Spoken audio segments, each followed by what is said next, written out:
Well, good evening and welcome to Spirit and Truth Sanctuary. We're glad you're joining us on our Wednesday night study series. Welcome once again to our study of Eckhart Tolle's work, timeless book, A New Earth. Obviously that's taken from the book of Revelation, where John the Revelator saw in a vision a new heaven and a new earth, as within, so without, as above, so below, on earth as it is in heaven, and manifestation as it is in imagination. So in order for us to create a new earth, we have to create a new mind, or at least awaken to a new mindset. We're glad you're here tonight, spending your Wednesday night with us. Have you had a good week so far? Are you happy?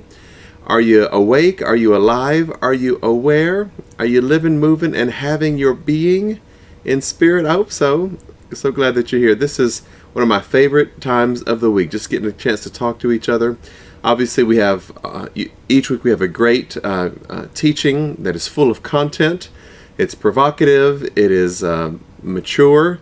It is a dense reading, if you will. But then we open up and we get as much or more teaching from each other, from our discussion. So we encourage you to talk to us tonight. Welcome to Spirit and Truth Sanctuary, if this is your first time, where the whole household of God is welcomed and wanted. We are an inclusive spiritual community that knows God is bigger than religion, that God is bigger than labels, and that we are temporarily humans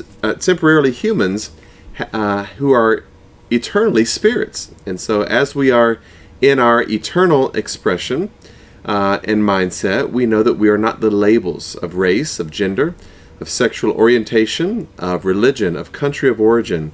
All of these things really just separate and segregate the human family. Eventually they set up hierarchical castes and systems of dominance, superiority, colonization. Yeah, that do what? Eventually they breed violence. And so we try to cast off all of that temporary nonsense at Spirit and Truth Sanctuary. We're glad that you are here. As always, you can download the notes tonight in your event description, and we'd love for you to follow along with us. If you will, let's take a big deep breath together and just kind of center ourselves, get our minds, our hearts, our consciousness open to whatever Spirit has for us.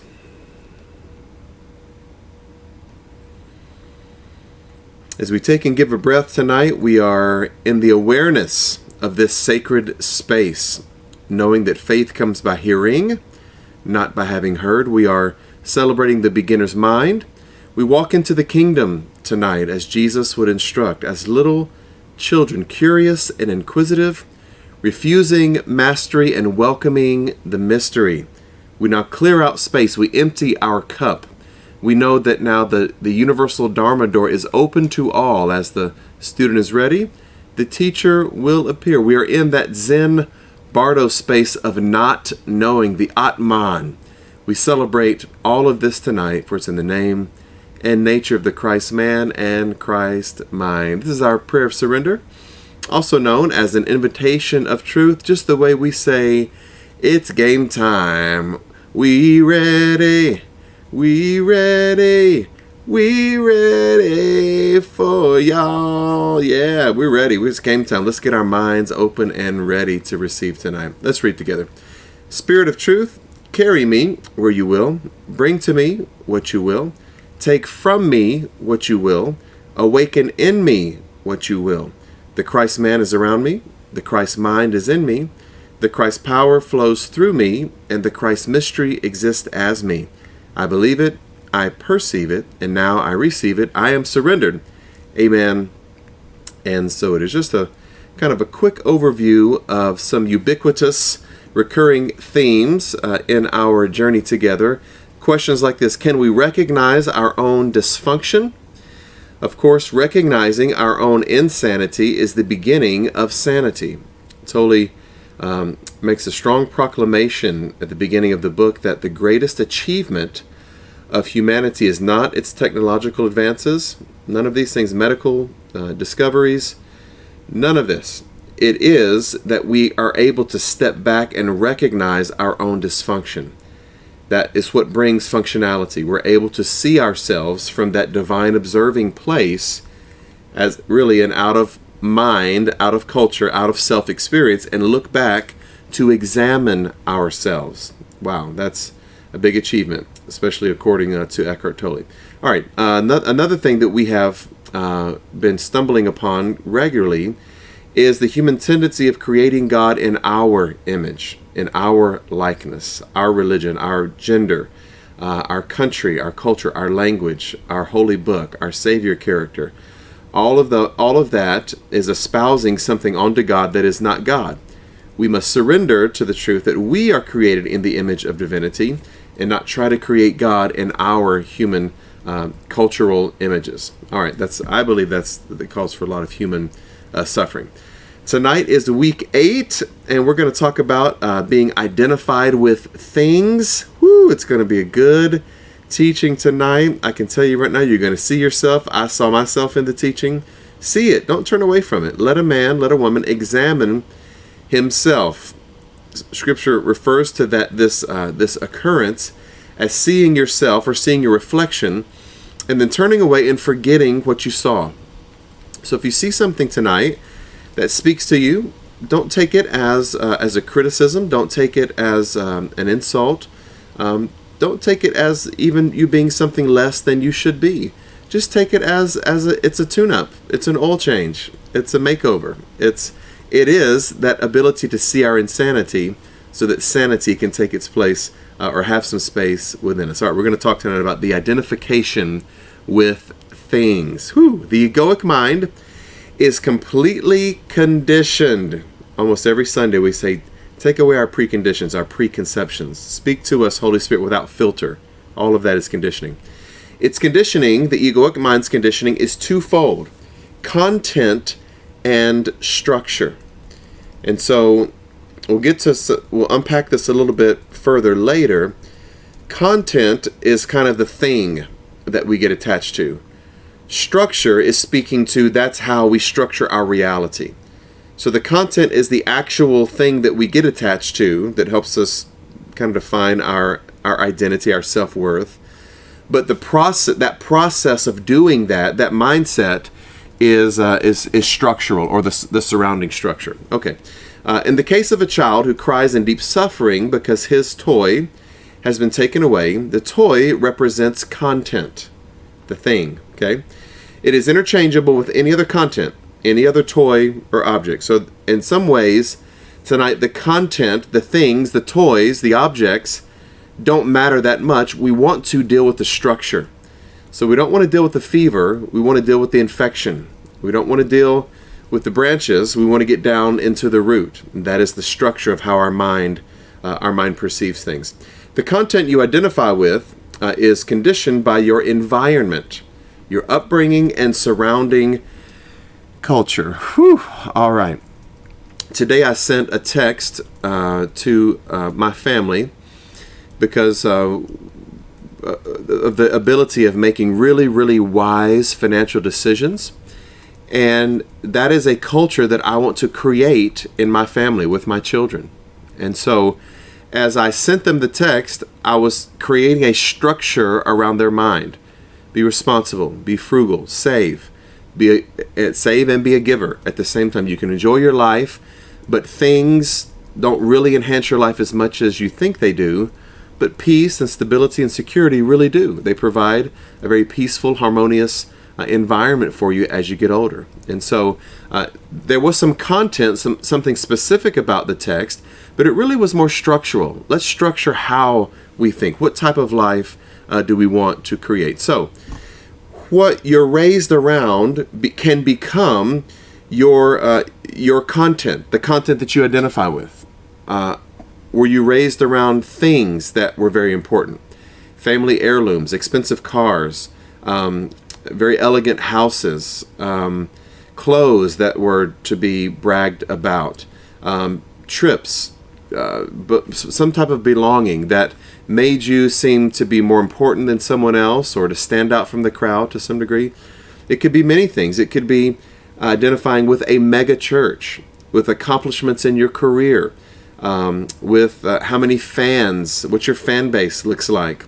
All of these things really are conditioned. The content of our minds is conditioned by the environment, our upbringing, and the surrounding culture. So our parents, our friends, our pastors, our teachers, our coaches, our school, our neighbors, our friends, our surrounding neighborhoods, whether we want to admit this or not, they have a tendency of conditioning us to tell us what should be important. What are the things that are important? It's interesting when I ride through some neighborhoods, some people will buy a beautiful house and sacrifice some of their monies to live in a very nice neighborhood with a nice house, but not spend so much money on their car or their automobile. Other people will spend more on their automobile or what they drive than they do in their housing. It's not necessarily right or wrong. It's just saying that you are conditioned to put importance on content relegated or relevant to your environment, your upbringing, and your surrounding culture. The good news is this: you are not your environment.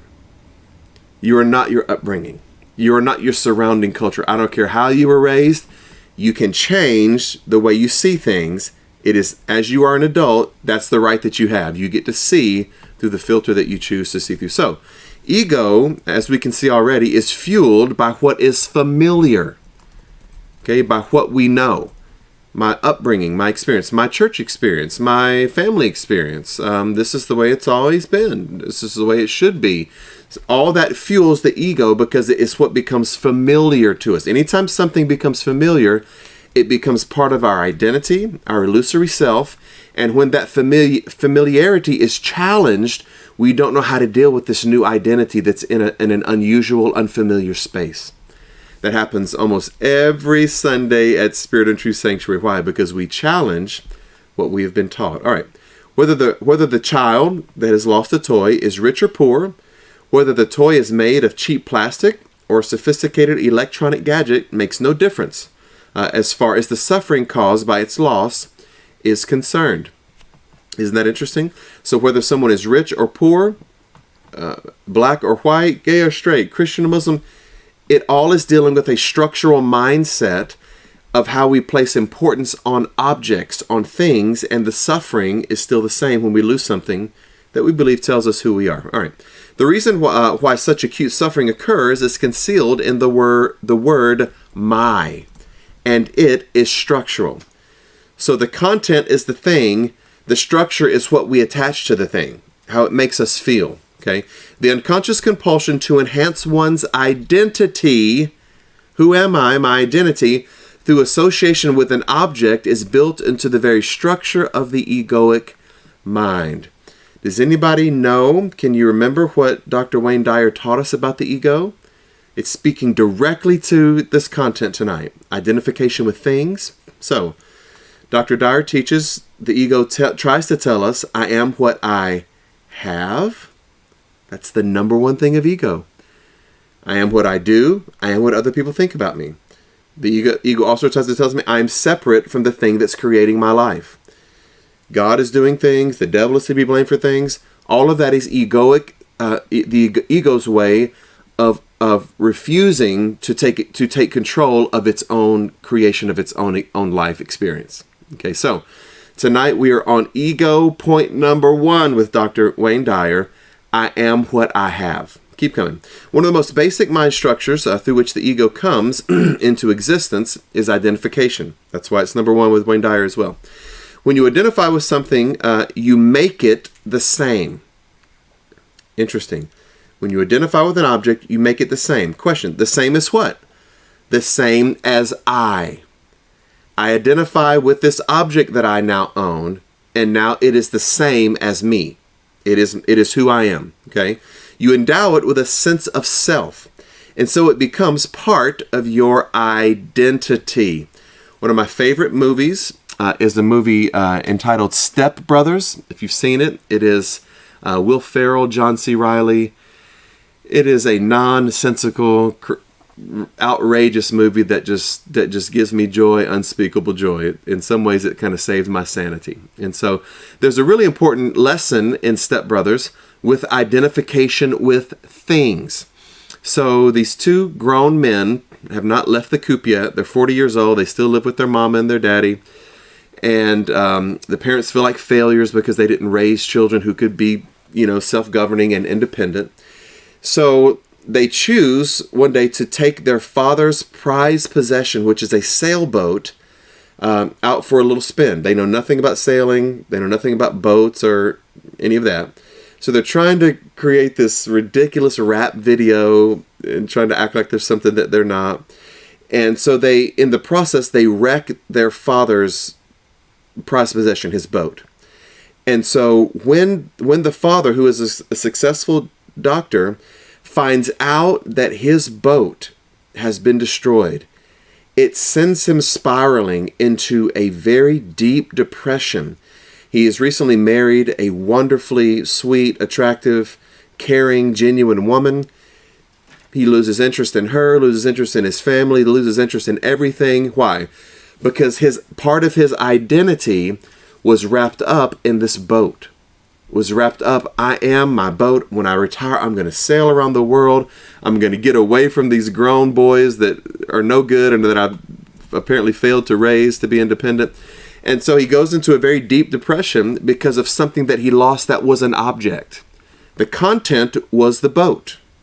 The structure was my identity is this boat. All right. Your toy later becomes your car. There it is. Your house, your clothes, and so on.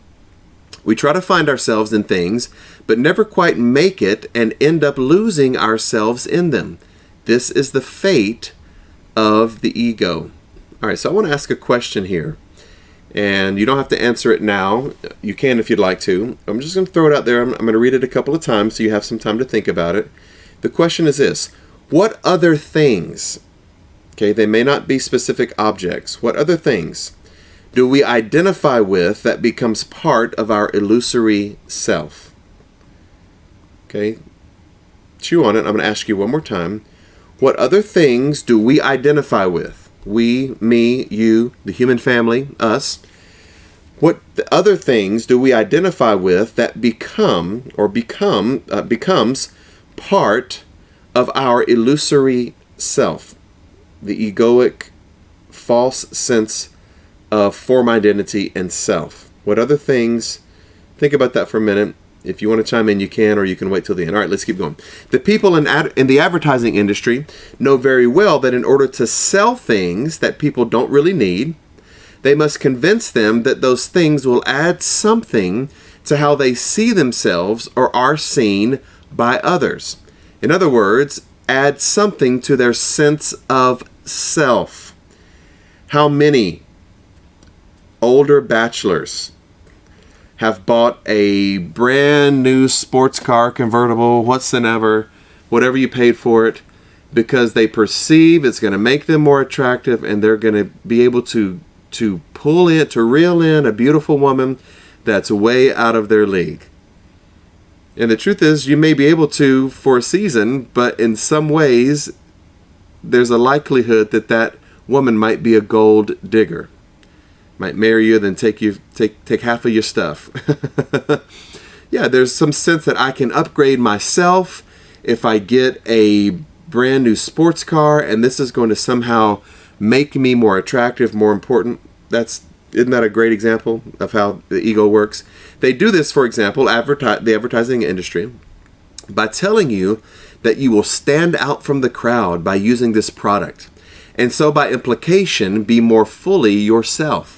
Or they may create an association in your mind between the product and someone famous, or someone youthful, attractive, a happy-looking person. This is good right here. There's a commercial on right now that I believe is a car insurance commercial.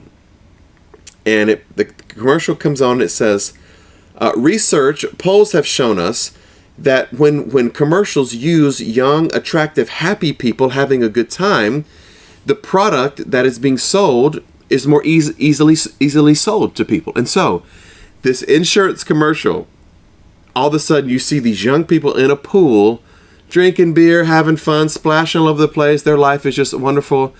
And then all of a sudden somebody comes into the pool party like, hey guys, guess what I've got?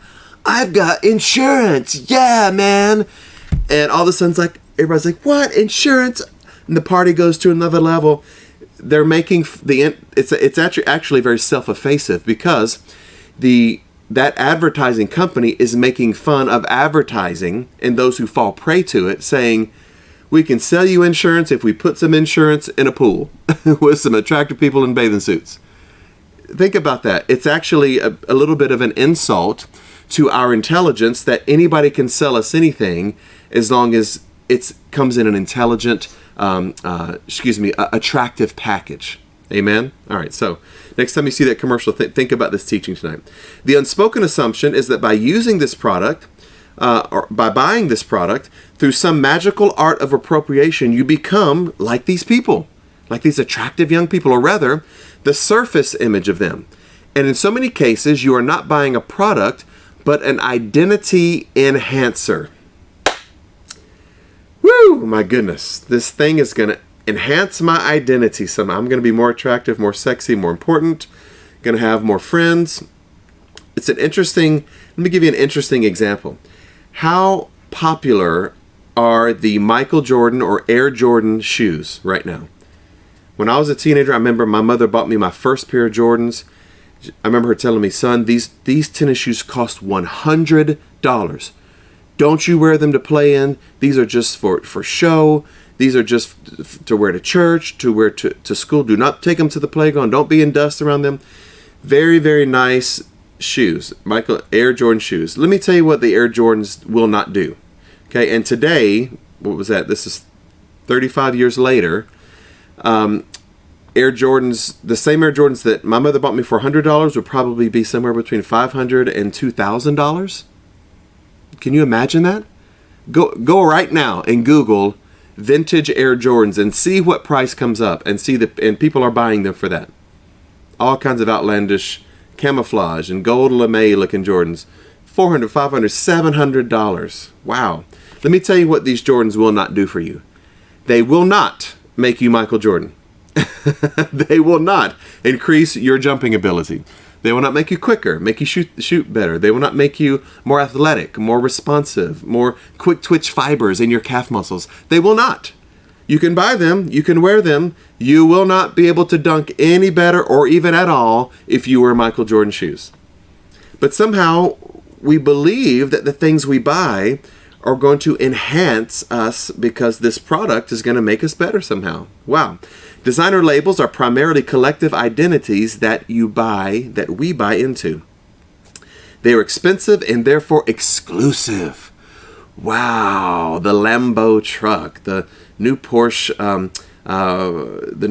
what is it? Boxster, the Ferrari, or the new Hummer that costs $110,000. Wow, gonna be living in that truck, not just driving it. Okay, if everybody could buy them, they would lose their psychological value, and all you would be left with would be their material value, which likely amounts to a fraction of what you paid.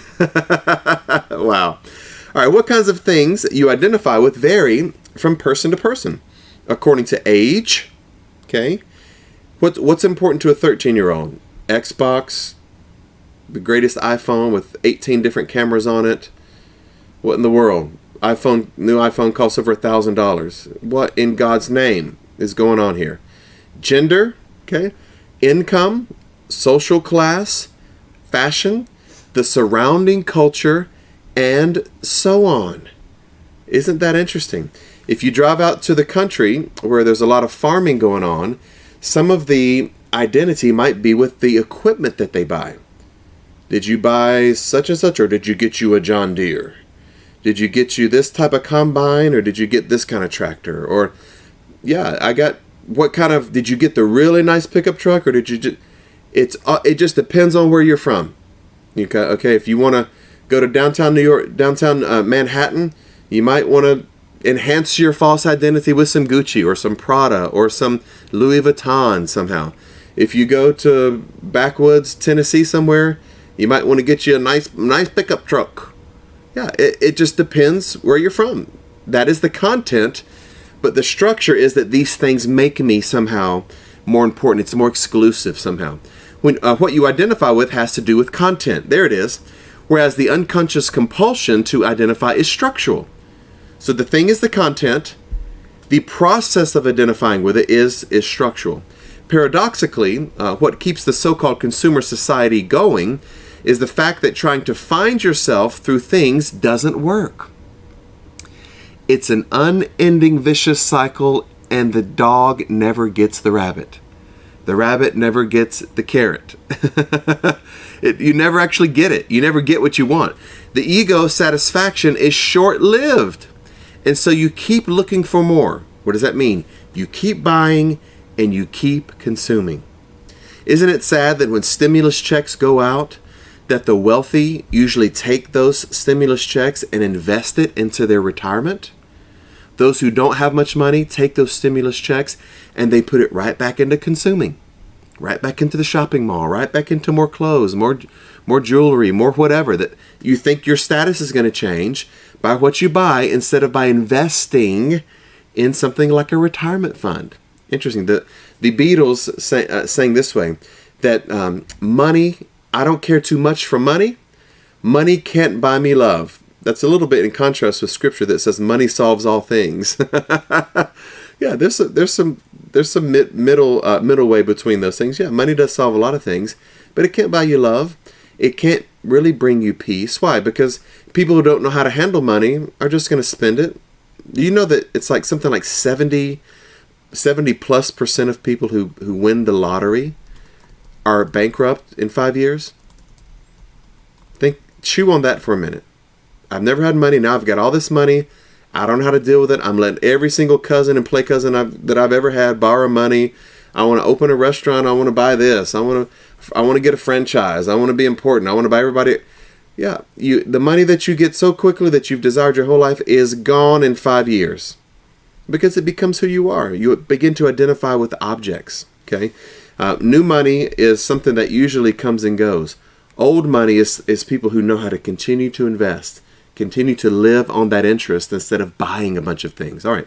Of course, in this physical dimension that our surface selves inhabit, things are a necessary and inescapable part of our lives. Okay, this is a great balance here. We need housing, clothes, furniture, tools, transportation, etc. We need things, yeah. There may also be things in our lives we value just because of their beauty or inherent quality. We need to honor the world of things, not despise it. I love this balance. But we cannot really honor things if we use them as a means of self-enhancement. That is to say, if we try to find ourselves through them. And this is exactly what the ego does. So what is the balance? What's the middle way? What's the tension that we need to find this truth in? It is that things are a part of our lives. We all need cars. We all need a house to live in. We all need clothes to wear. But these things, we can never let these things define who we are. If you define yourself as being a person who lives in a huge house, what are you going to do when you're an empty nester and you downsize? If you define yourself as having a big church, what are you going to do when your church members go somewhere else? Or if you define yourself as a father, as a mother, what are you going to do when your kids grow up and you don't have as much say-so anymore? If you define yourself as a successful business person, do you know one of the most difficult life transitions is with successful athletes? Think about or child stars, or actors who kind of have 15 minutes of fame. They do 2 or 3 big movies and they never get cast in important roles again. They become drug addicts. They fall into depression. Why? Because their sense of self is the role that they played. I'm supposed to be playing football, basketball, baseball, soccer in front of 20, 30, 40,000 people every night. That's what I do. This is who I am. Now you're just taking out the trash. You're changing the baby's diaper. You're going to the store. You're cutting the grass. You're pulling weeds. Guess what? You're just paying the power bill now. So are you the thing that you did, or are you the observer of that thing? Yeah, a lot of people fall into deep depression. They can't deal with it when their career, when their success, or however they've defined themselves, when that thing shifts, they can never really find peace. They always need another thing. And sometimes it's not clothes or houses or cars. It's, I need another project. I got to start another business. I've got to do something to be important again. Wow. A large part of many people's lives is consumed by an obsessive preoccupation with things. When you can no longer feel the life you are likely to fill up your life with things. Ooh, that's worth reading again, isn't it? When you can no longer feel the life that you are. Ooh, I am life. I am awareness. I am consciousness. I am that I am. When you can no longer feel that, then you likely begin to try to fill up your life with things. Wow. That can even be relationships. As a spiritual practice, I suggest that you investigate your relationship with the world of things through self-observation. There's the divine self. I'm able to step out and see myself and my compulsion to identify with things. Is your sense of self bound up with the things you possess? Wow. Do certain things induce a subtle feeling of importance or superiority? Look at all these questions because we're going to go back through them. Question 1. Do certain things induce a subtle feeling of importance or superiority? Question 2. Does the lack of them make you feel inferior to those who have more than you do? Okay, that's question 2. Question 3. Do you casually mention things you own or show them off to increase your sense of worth or in someone else's eyes through them in your own eyes? Okay, we're going to go through them again. Do you feel resentful or angry and somehow diminished in your sense of self when someone else has more than you do or when you lose a prized possession? So I'm going to paraphrase. I'm going to go back through these 4 questions. Is your importance wrapped up in things? Okay. Do you feel inferior when you don't have certain things? Number 3, do you have to mention the things you have to prove your self-worth or to establish how exclusive you are in the things that you own? Number 4, do you feel jealous of people and their things? That's interesting. Go back through them again. Number 1, importance. Do things make me feel important? Number 2, does the lack of things make me feel inferior? Number 3, do I have to mention those things to prove how important I am? Number 4, am I jealous of what other people have? All of those are structural attachments to content of trying to prove what our self-worth is through things. All right, let's keep going. What's number 4 again? Are you jealous of what other people have? Are you jealous of it? All right, ego identification with things creates attachment to things. I am my things. I'm attached now to these things. Obsession or obsessions with things, which in turn creates our consumer society, our economic structures, where the only measure of progress is always more. Oh my God. I got a raise. Oh, how wonderful. We can put more into our retirement and enjoy who we are in the later years of our life. Oh, no. I need a bigger television. Need a bigger house. Need a more fancy vacation. Yeah, it's all wrapped up in a structure of a consumer society, an economic structure, where the only measure is more stuff, more and more. Yeah, isn't that how so many churches lose what they have? They have a season of growth. They kind of hit a tipping point that makes people become interested in their church. They build bigger buildings. They add more staff. They want more airtime because if you're not growing, you're dying. All of a sudden, the preacher becomes older. Every person in that congregation is attached to that personality. They're attached to the messenger, not the message. And so as that as that personality gets older, the people start dying. All of a sudden, now we can't afford this huge monstrosity of a building that we've built. And what do we do with it now? Sound familiar? Cathedral of the Holy Spirit? Sounds awfully familiar to me. Yeah, our ego. Why is it? Why is it that we're attached to those things? How many of our members are still mourning in some way the loss of a building? Isn't that a difficult question to answer? Are we still mourning the loss of a thing? Or are we more excited about who we are, our unfoldment as divine beings? I think we're coming into that latter part now. We really are in recovery and knowing that we are not what we have. We are the I am that I am. Very, very good. The unchecked striving for more, for endless growth, Oh my goodness, listen to this. Is it a dysfunction and a disease? Think about our economy. If it's not growing, it's dying. At some point, the dollar will mean nothing. Really almost means nothing. Now, what can you buy for $1? I went to the store today. I had to buy some silicone glue. And on the shelf where it said $6.59. So I went up to the register and purchased it. And he said, that'll be like 11 something or 10. And I said, can you check that price? I got it it said $6.59 where I got it. All of them were the same, and they all said $6.59. And the store owner said, you know what? It just changes so rapidly. That is what its price is now. I haven't had time to go back and change. Inflation. Things more and more and more expensive. Always trying to even things out. It's never really going to be right. Why? Because it always has to be growing. We always have to be expanding, building bigger. Where I live, they are repaving a major street right now that had no business being repaved. No business whatsoever being repaved.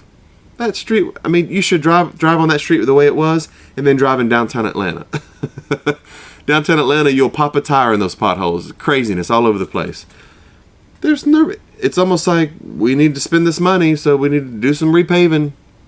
It makes my children, that I enjoyed it while it lasted. It was wonderful. They played most of their high school basketball career in a wonderful gymnasium. It was great for us. It was never really packed in where we couldn't get any more people in there. Very few times was it even that tight. But somehow we've got to build one that's 3 times this size, and we got to build this big old thing to make our school more important. And now, if I go back to the games now, you got a couple hundred people sitting in there in a 3,000 seat building. It's obsession with things. It's always got to be bigger, always got to be better. It's in our school systems, in our government, in our personal lives, in our families. Get out of the rat race. Go outside and take a big deep breath. Look at a hummingbird. Let a dog lick you on the face. Enjoy life, the simple pleasures of life. It is not about bigger and better and more things. Wow. All right, last sentence. It is the same dysfunction. The cancerous cell manifests. Look at this analogy Tolle's bringing to us. What is cancer? It's the uncontrolled growth of new cells. They call them radical cells. They just keep mitosis. They just keep multiplying and multiplying and multiplying. And that out of control growth is what causes cancer in our bodies. Isn't that the cancer of our economy? Now it's the economy of our bodies.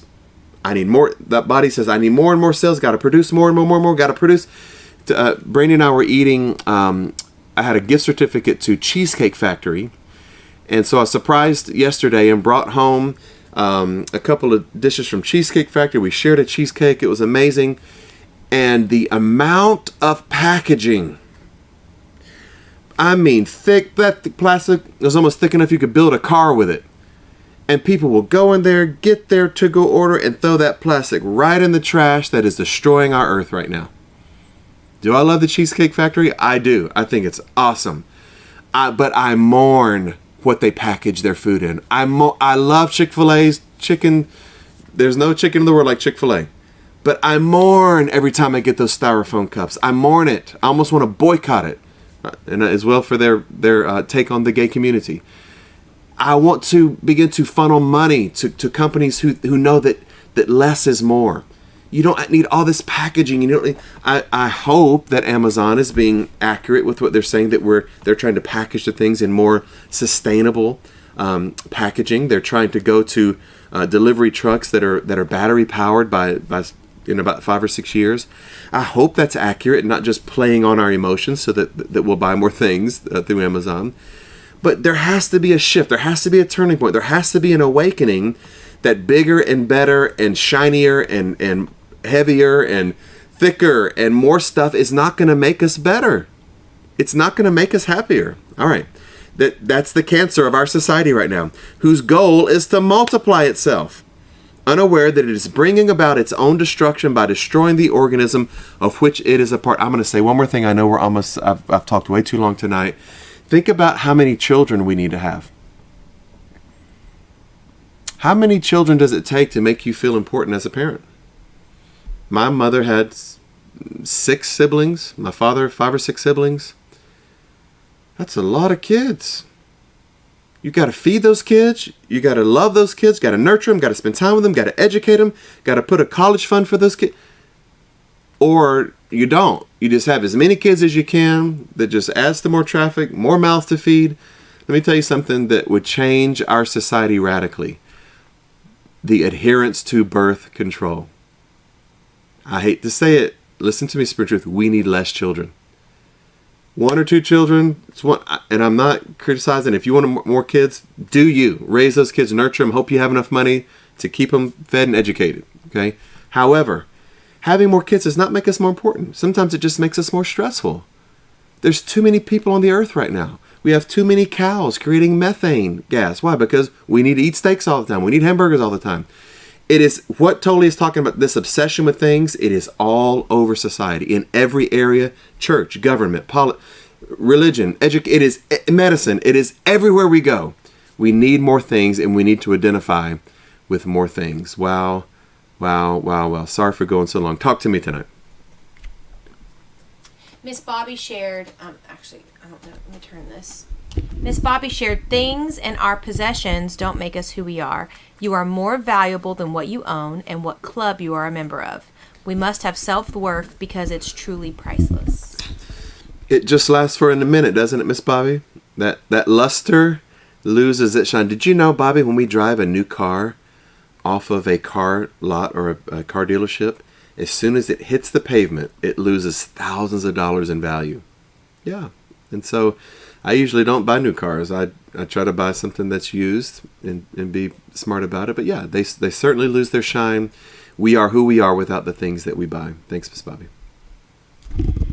Richard commented, I always remember my parents telling us that you come into this world with nothing and you will leave this world with nothing. Do not become too attached to your worldly accumulated possessions that you cannot take, because you cannot take them with you when you die. Wow. Let me tell you, Richard, a strange story that someone told me. This is actually my children's, one of my children's grandfathers. His father didn't spend a lot of time with him growing up. He really was raised by someone else in their family. But his father prized as much as anything in his life his tools, carpentry. He knew how to build things, and so when he died, he left his tools as an inheritance to his children. And only one of his children cared anything about carpentry, cared anything about construction or building things. But he projected so much of his identity on the tools, that having the best of the best tools. You wouldn't think that that's part of the ego, would you? But let me tell you something. Ego will sneak up on you. I'm a carpenter, and so my self-worth is wrapped up in having the best of the best tools that could ever be bought. And now I'm not going to give my children any money or any land when I die. I'm going to let them have my tools. Them kids are looking at these tools like, we don't want this. We don't build anything. We're business people. What are we going to do with this, Dad? Sometimes that ego projects on things that we think it's not. It's very scary, isn't it, Richard? Beautiful. Laverne commented back when you were talking about spending lottery and stimulus checks and such. She said, where I work, it's crazy. People spend so quickly because they aren't thinking about retirement. Right. I'm not judging, but knowledge and education really is key. And isn't that what we're asking the Holy Spirit to help us do, Laverne, is to presence that truth in our lives and then to teach others. And sometimes it may feel condescending. It may feel like we're acting superior in some ways. Let me tell you something. When someone wants to pull me aside and give me financial advice, I listen. I don't feel like they are. I feel like they're sharing something that's a secret. You know, there was a book written some years ago called The 5%. And the theme, the theory, the argument of the book is that only 5% of humanity really knows what it takes to be successful and to have money and to manage money. And the other 95% are just lemmings. They just live paycheck to paycheck. If they lose their job, they're going to be going back and living with a family member because they don't save money. They spend everything they get. And watch this, the 5% cash in on the 95%. This small minority of people who have money, banks, investors, wow, billionaires, they use the people who don't understand money, and the wealthy get wealthier, the poor get poorer. Isn't that crazy? Why? Number one, because the rich don't share their knowledge with those who don't have. I think it's when we're really showing love, Laverne, when we share with somebody, hey, you're 23 years old. Today is the day to set up a college fund. I know you don't have kids yet. Set it up today. $10 a week from your paycheck will mean everything 25 years from now when you have kids that are college age. Setting up a retirement fund, an IRA or a 401k when you're in your 20s. When you're 60, it's going to mean something to you. There's going to be some money in there to retire with. That's not being condescending, Laverne. I think it's sharing. It's sharing love with somebody. It's caring for those. What it really is saying is, hey, I've learned some lessons that put me in this 5%. There's room for you too. Let's share this wealth of knowledge with others. Thanks, Laverne. So before we transition, a few people answered their questions. LaDonna said, tell my brother I said, but I need my things. My things are very important. I have to tell a quick story. LaDonna, one of LaDonna's attachment to things is her pens. And they're not like Mont Blanc or some expensive. It's just like these little pens that she really, because she journals and she loves her pens. One of her little cheap pens was called a lay pen, which means it's French or it's some kind of. So I asked her one day, I said, can I borrow your pen for a minute? She said, don't press down too hard. That's my special pen. So yes, LaDonna, lay pen is teaching us about the ego tonight. Hilarious. All right, so some honesty this evening, answering the questions. And so Terry Johnson responded, I can't lie, sometimes I do feel jealous. And then wrote in, because I'm a work in progress and want to be honest, I'll have to say yes to all the questions. And because of these teachings, I'm learning that those things are not who I am. Great honesty. Isn't that the beginning of radical shift? Yeah, until we can see it rightly, we can't change it. Isn't that the divine creative process, Terry? I say it, I see it, I own it, I survey it, and now I shift it. You've owned it. You're like already in step 3 and 4. You're owning it. Now you can shift it. Instead of being jealous, let's work toward this. Ask somebody how. Now sometimes people are they're just trust fund kids. They're just idiot kids who were raised, and their parents, when they turned 16, they got a brand new Porsche and all that. They never learned the value of money or work or investing. But go talk to their parents. How did you build a business? How did you start from nothing? Some people have some stories of sleeping 10 people in the same room. Brady and I had friends who moved here from Mumbai. And many of their friends moved here, and they all lived, when they moved here from India, all lived in the same small apartment for about 2 years. They worked their jobs, they pulled all their money together, and they saved. They moved out of that apartment in 3 years and bought a house. But they remember those days when they were in cramped quarters, sharing one bathroom between 10 people, sleeping on floor space. Yeah, Scripture said this about Moses. Moses, who learned delayed gratification, was able to suffer for a season rather than enjoy the pleasures of sin. Now that's a whole lot of King James English nonsense. What does that mean? Instead of Moses buying into instant gratification, he was able to say, I'm willing to learn how to go without so that there might be a promised land, a justification of this at some point. Isn't that amazing, Terry? So good admission tonight. Look, I'm jealous when I talk to Pastor Curtis Howell about how he has invested over the years. He's been very wise. And so my jealousy led me to say, teach me. Sometimes I take Pastor Curtis to lunch and I say, hey, what should I be investing in? How should I be structuring my finances? I'm about to be 50. We're going to go to lunch soon. And I'm going to say, hey, is this where I am? This is my credit score. What advice do you have for me? That jealousy has now turned into me honoring him and saying, teach me. I want to learn from you. Beautiful, powerful, Terry. Thanks for being honest tonight. Tamara as well said, the question of mentioning things to prove who I am, I have done that. That question hit me like a ton of bricks. I will be more aware of that. Wow. Tamara, sometimes people watch this, mention people that they know. I found myself doing that several times. They mention people. Guess what I mention all the time in my sermons now? Yes, I just graduated from memory. That's a little bit of ego, isn't it? The way that we shift it is just be aware of it. Just having some awareness of it. I thought it was interesting. I think maybe it was Terry Johnson, maybe, if I'm remembering accurately, for my birthday last year, gave me a gift certificate to Goodwill. It was like a $20 or $30 gift.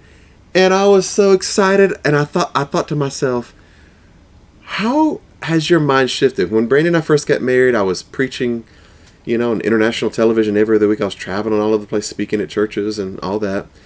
And I was buying custom-made suits. Now, part of that was because of the way I'm built. It was hard to buy things off the rack because I had to have them cut down so far, and I was heavy D. I was really big, and so I had to get custom-made suits that would be almost, some of them close to $1,000. Wow! Now I will go to Goodwill and find a sport jacket for $6 and just be so excited about it. Isn't it interesting how your mind changes as you kind of... But maybe I'm in some ways attached to Goodwill now. Maybe I need to grow out of that. Who knows? It's always a good chance, Tamara, Terry, Laverne, it's always a good chance for us to say, where am I now? What am I placing my identification on? It's always good to be self-examining. Very good. So everyone sit tight with me for just a second. I'm going to try to unplug and plug this camera back in so it won't keep freezing on you guys. I'm so sorry.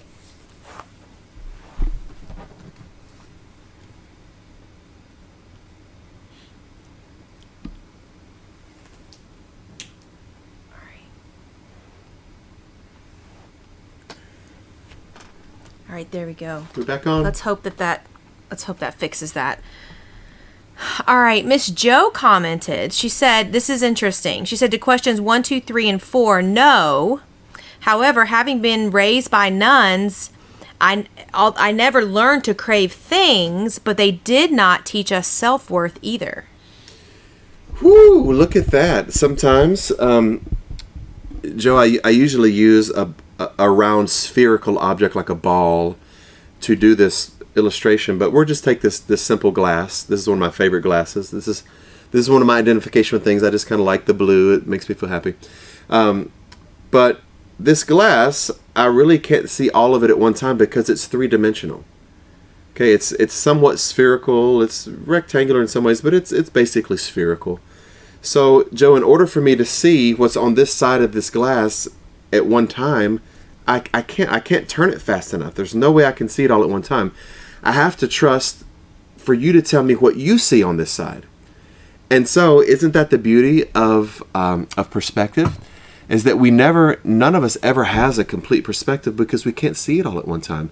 I have to trust and so you just brought to us an alternative perspective that I didn't have an attachment to things, but in that process, I wasn't taught self-worth. Maybe you were taught that you were lowly, sinful, born in sin, shaped in iniquity, wretched, saved by grace, God's mercy, all that lower consciousness that is good doing or do-gooding, but really not our divine true selves. And so, wow, here's the question I have, Joe. Let's chew on this one. How can we raise children without an attachment to things, but who also have a sense of self-worth? Can we do that? Can we raise children who aren't attached to, they don't get their self-worth from things, but they do have self-worth? That's the next level, isn't it? That's beautiful. Thanks, Joe, for sharing tonight. Miss Irma commented, I think, to the same admittance of maybe being jealous. She said, my importance is never wrapped up in things. It's how I measure the things that are important to me. When I lack the things that are important to me, it's because maybe I can't afford to correct them. So she gave some house examples, like maybe I can't afford to replace my garage door, replace my gutters, or slow down the erosion of my land. And she says, I do not, however, measure my lack of funds to my neighbor's ability to make those changes. I'm never jealous of them, and I cannot compete with them because of the income disparage. I just want the things to get fixed. So I guess So Richard wrote back and said, unfortunately, too many of us are always trying to keep up with the Joneses. With the Joneses. So look back, Irma, if you will. So I'm at the end of the teaching. So go backwards. 1, 2, 3. I believe it's 4 paragraphs from the very bottom. Let's see. No. I'm sorry. It's 3 paragraphs from the very bottom. And so Tolle says, we need housing. We need clothes. We need furniture. We need tools. We need transportation. So what he's bringing some balance there to say, yeah, we need to be able to repair a leaky roof. We need to be able to stop the erosion from our properties. We need to be able, at Spirit and Truth, to change a leaky roof, to repair an AC unit. Yeah. It doesn't mean that our identification comes from those things, but we do live. We are spirits in the material world, and that's okay. I love it that you said I'm not jealous of them. I realize there's an income disparity, but I do desire to do those things. There's nothing wrong with that. Thanks, Irma. So it's kind of interesting. This will be our last comment. I think we're technically at time. But Herman wrote something. Herman Lawrence? Lawrence. Wrote something interesting. By the way, I just say this. I watch your tennis videos, and man, Herman Lawrence is a fabulous tennis instructor. I'm not sure or tennis coach. I'm not sure if I'm saying that right, Herman. But I was watching a young guy today, and he was pausing the way he was serving. I was like, look at Herman. He got these young guys playing this tennis. Tiafoe made it the first man of color to make it to the semifinals in the U.S. Open since Arthur Ashe. Awesome. We so celebrate what you're doing, Herman. Thank you. Herman D.E. is just watching those videos because he's jealous because I have a natural tennis swing. Brandon has a natural tennis swing. I had to learn mechanically. No. I'm just kidding. I'm in no way, shape, or form that great. I'm just teasing. But he said, it's so interesting. Eckhart says that attachment to things can be seen even in babies. When you take away a child's toy, the crying is not because he or she wants the toy. It's the beginning of the attachment to things. Isn't that crazy? Think about this example, Herman, to piggyback on what you're saying. It's not necessarily the things. Think about a baby that might become more enamored with playing with the wrapping paper, or the plastic that or the box that they want to make a little fort and crawl in and out of the box that the thing comes in. Yeah, it is not about the thing. It's about the structure, the structural mindset that wants to say something is mine. The baby may even say, I don't care about the toy, but this is my box. Don't be coming in my box. Yeah, it's still an attachment, isn't it? The baby still mourns and feels suffering if you take that box away from that baby.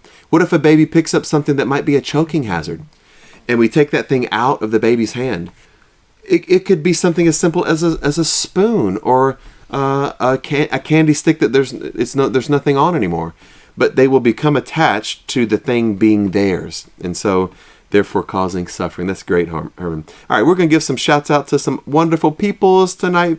Live stream, Facebook, YouTube, Dr. Ray Madison, Ben and Vicky Mullins, Jen Stevenson, Ethel Berry Laverne, Pastor LaDonna and her lay pen, David, Michael, Bobby, Moore Sherby, Anita, Cozy, Precious Anita. Sorry for embarrassing you Sunday, but you deserve it because you're so wonderful. Miss Maud, Terry, Sherby, Miss Joe, Rosaline, Ivy, and Margie. Wow, Don Hall is tuning in tonight all the way from Prague. It's after midnight in Prague. What's up, my Czech friend? Don Hall all the way in Prague tuning in tonight.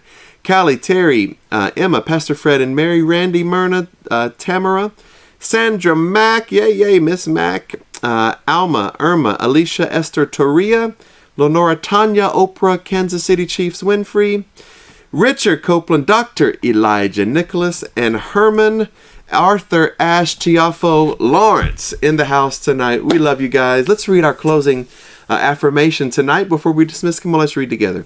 Tonight, I'm willing to recognize dysfunction. If suffering is the normal state of humanity, I do not wish to be normal. If I've created God in my own image, I will surrender to the truth that I am created in God's image. Amen. And so it is. We look forward to seeing you guys either in person or virtually this Sunday. Go in peace. May God bless you.